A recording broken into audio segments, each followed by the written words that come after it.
Okay, today we're talking about how current behaves in a series circuit.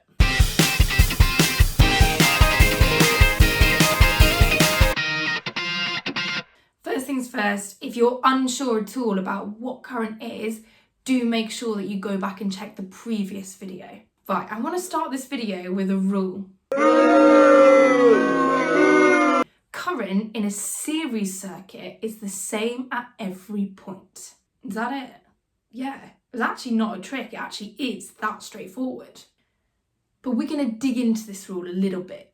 In order to do it, we're going to consider an analogy. This analogy will apply to future videos too. Yay! We're going to imagine that our coulombs are postmen and the wires in our circuits are the roads that the postmen are driving on. Stick with me. Remember from our previous video that current is the number of coulombs passing a point per second. So in our analogy where the postmen are the coulombs, it's going to be about how quickly my postmen are driving down the roads. Okay, let's look at a circuit. This particular circuit has a current of 2 amps flowing through it.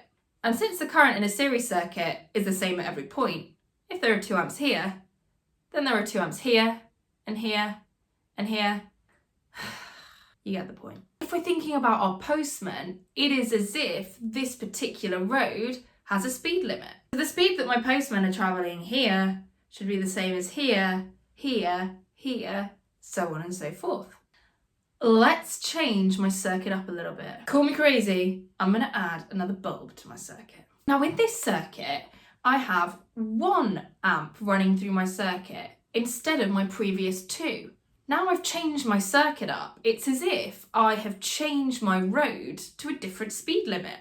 So now the current and the speed of my postman is lower, but it's still the same on every point of the circuit or on every point of the road. So if it's 1 amp here, it's 1 amp here, here, here, here, here, here, here.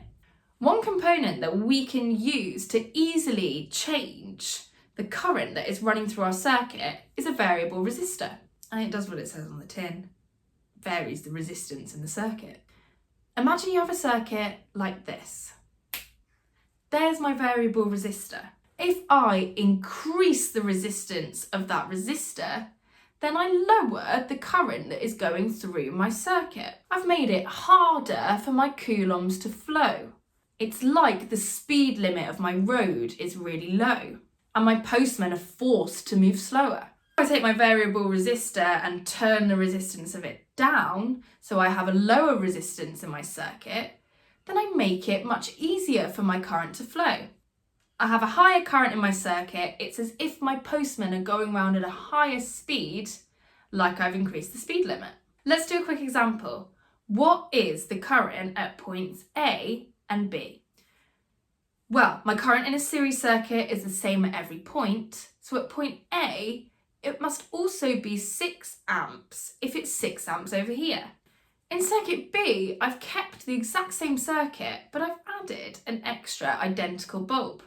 Because I've now changed the resistance of my circuit, I've made it more difficult for my current to flow, then my current is going to be lower in this circuit. Because I've had double the bulbs and effectively doubled the resistance, then I'll have half the current that I had in my previous circuit.